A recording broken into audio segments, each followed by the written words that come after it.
れじゃあどうしてテーブル層にはこういう安全カバー、割り鼻、警告と題して、絶対に指3本落とした親父が使ってみろ。おっと危ないおー経験、体験、その量です。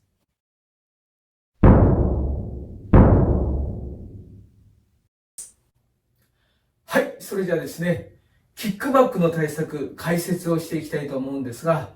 まず最初に安全に作業を進めていくための準備ですね。基本的なこと。これを押さえておきましょう。キックバックだけに気持ちを集中して、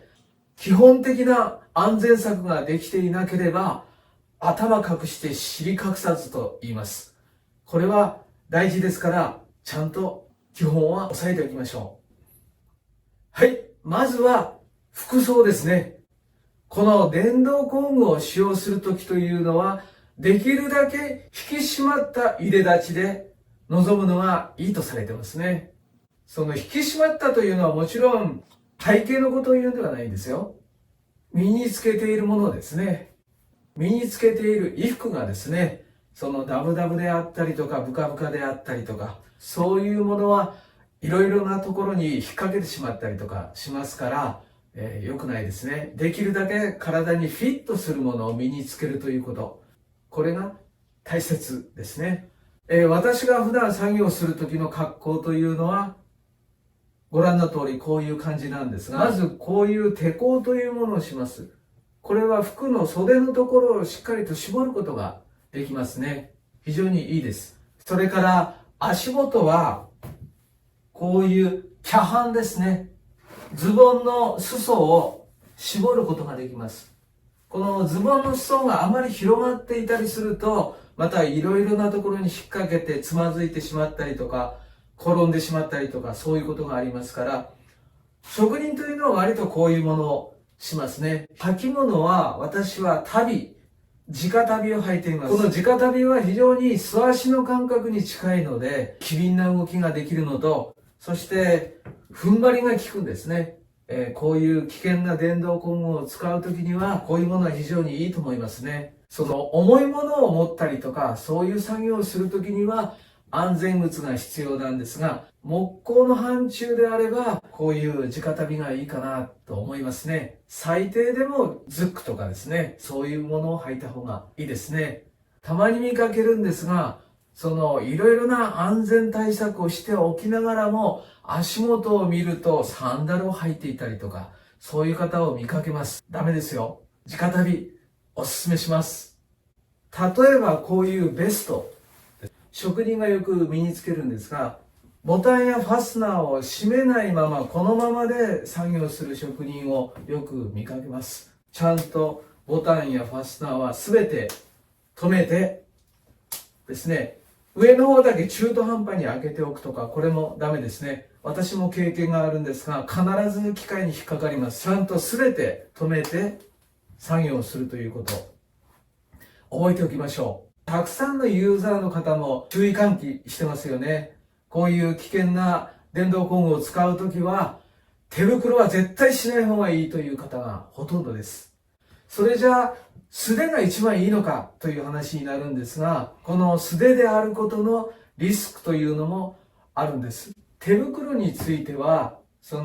やはり滑りやすいような状況の中では、ゴム手袋を使いましょうということが書かれています。そしてその上で、軍手のようなものはダメですよという、集約されています。やはりこの辺はさすが牧田だなと思うんですが、ちゃんと現場のですね、いろいろな状況を把握して大切なことを集約しているなと。取扱説明書ですね。前回の動画でも少し触れているんですが、木を切ったり削ったりする職人の世界では、軍手のような編み込みの粗い手袋はタブーとされています。その編み込みが粗いものというのは、機械のちょっとした操作なんかでもすぐに巻き込もうとしますね。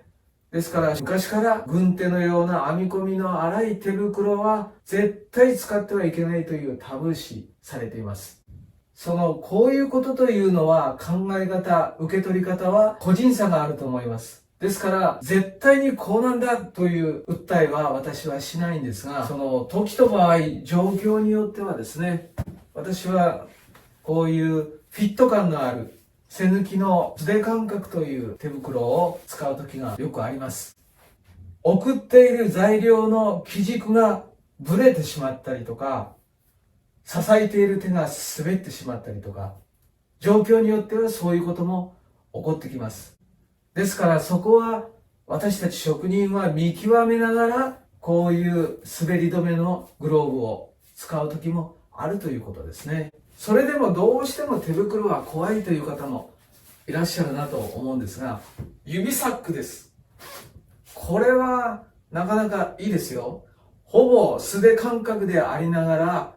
非常にグリップ力があります。これはどんどん皆さんに進めていきたいですね。ぜひ活用してみてください。指サックです。このマキタの注意喚起の中で目に留まったところがあるんですが、服装のところですね、ネックレス等の装飾品は身につけないようにという項目があります。若い人というのはどうしても身を構いますから、ネックレスをしていたり、指輪をはめていたり、腕時計、特にその金属系のものというのは、電動工具は感電したりとか、そういったことも起こりやすくなってきますから、装飾品はダメですね。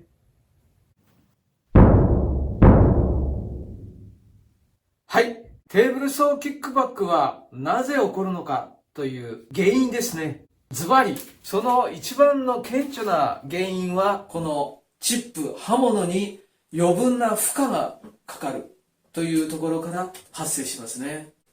そしてこのチップに負荷がかかる要因として、まず一つ目はこのカッターチップそのものですね。この刃物の切れ味が悪いまま材料をかけたりすると、必ずと言っていいほどキックバックは起こりますね。使うチップ、刃物の状態がいつもどういう状態であるか、このように指でちゃんと引っかかり具合をですね、確認して使用するようにしましょう。ちゃんと今日は切れるかなということですね。二つ目の要因。この定規フェンスの状態であるとか、テーブルそのものの環境状態ですね。この定規フェンスの設置状況が、まず、このチップ刃物に対してきちんと平行に設定されているかということですね。このあたりは皆さんもご存知だと思うんですが、定規フェンスと刃物の距離ですね。距離が全く同じであることが大事です。同じように、この間隔が手前と後ろ側と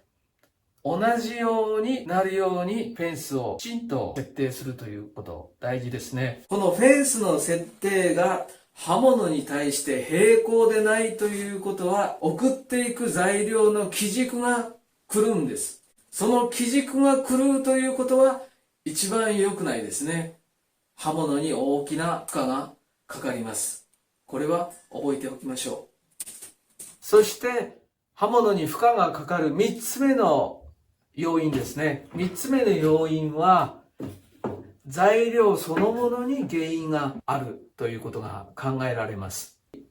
このテーブル層に通す材料というのは、第一条件としてまっすぐ平面の出たもの、これが第一の条件になってきますね。少しでも歪みのあるものですね。例えばこれなんかちょっとじゃないですね。だいぶ曲がりがあります。フェンス定規に当てても動きますね。小口から見た目はそんなに取ってない感じですが、反り曲がりがありますね。こういう曲がり剤を定規フェンスに当てて通すと、材料の基軸が一定ではないために基軸が狂う。基軸がぶれることによって刃物に負荷がかかります。そこだけは必ず押さえておいてください。はい、先ほどから何度も出てきているこの刃物の基軸ですね。この基軸というのは、このカッターチップの切っていく道筋の直線上を言うんですね。カッターチップの一直線上の基軸に対して材料が平行にまっすぐ切るということが一番大事ですね。この基軸をちょっとでもぶらすと負荷がかかって跳ね返ってくるということになるんですね。はい、今お話ししたようにですね、この刃物チップの一直線上のまっすぐな基軸を保持するということですね。これをしっかりと押さえておけば、キックバックのリスクはかなり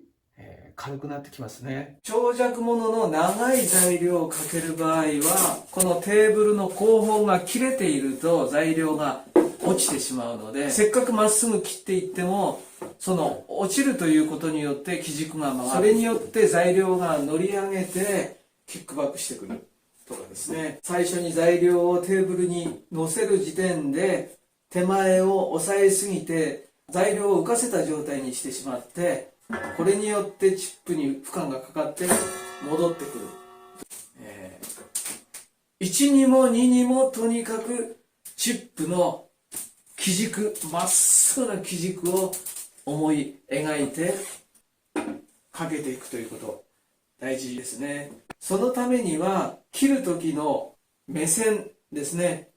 目線はできるだけこのチップに対して真上から眺めるような感じで切っていくのがいいですね。真上から見ることによって一直線のまっすぐな基軸を思い描くことができますから、そこのところをよく考慮しながら自分の立ち位置も考えるということですね。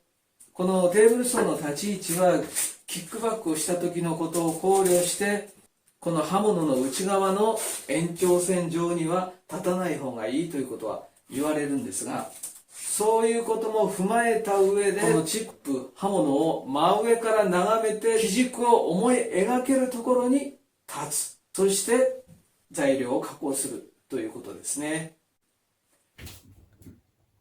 キックバック、もう一つの大きな要因は皆さんもよくご存知だと思います。この刃物とフェンスに材料が完全に挟まれて材料の逃げ場がなくなるという、こういう状態になると跳ね返ってくるんですね。そういうことにならないように、皆さんご存知のようにこういうプッシュスティックを使ったりですね、しっかりと戻らないようにですね、押すということ。材料が戻ってこないように力のバランスを考えながら、押さえのバランスを考えながら切っていくんですね。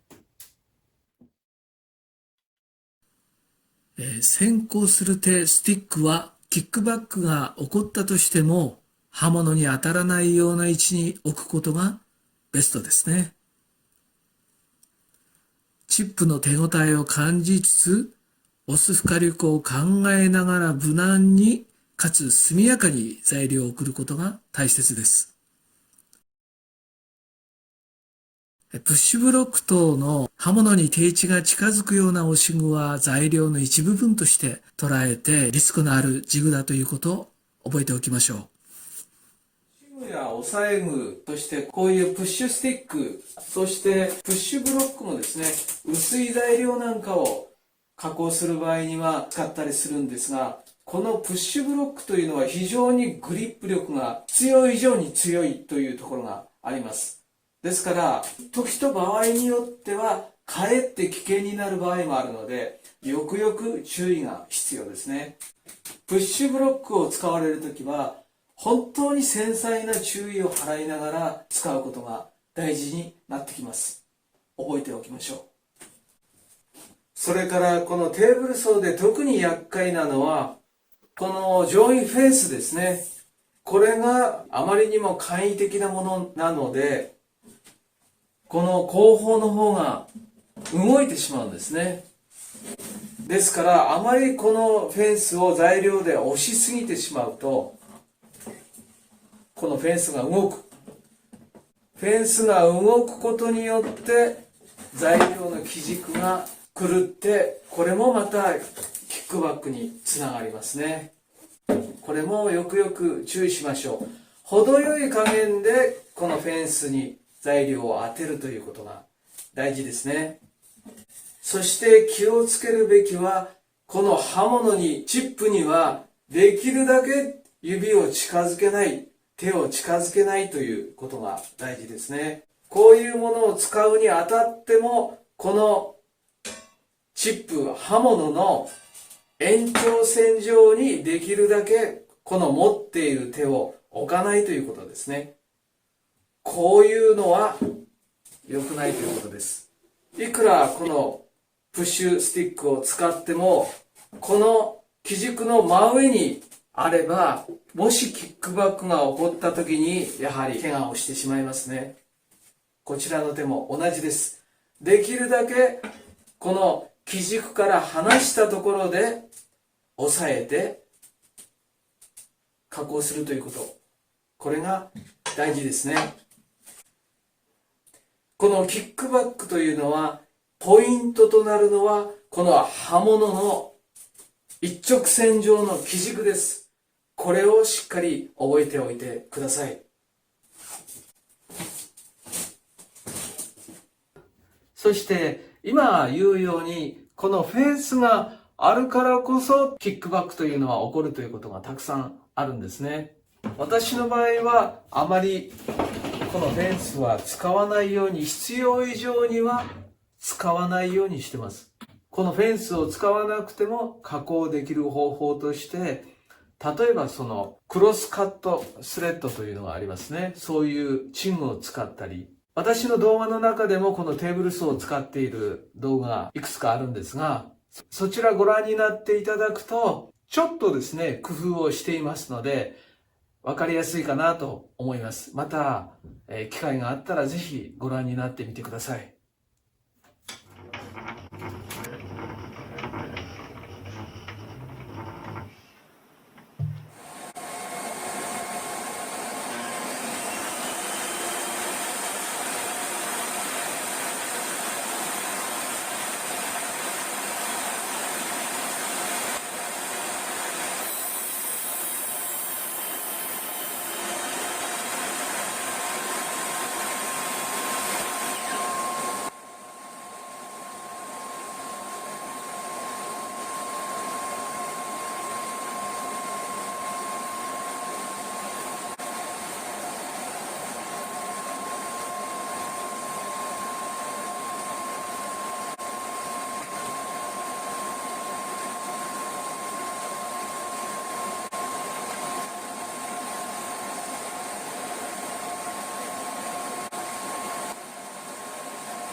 キックバックから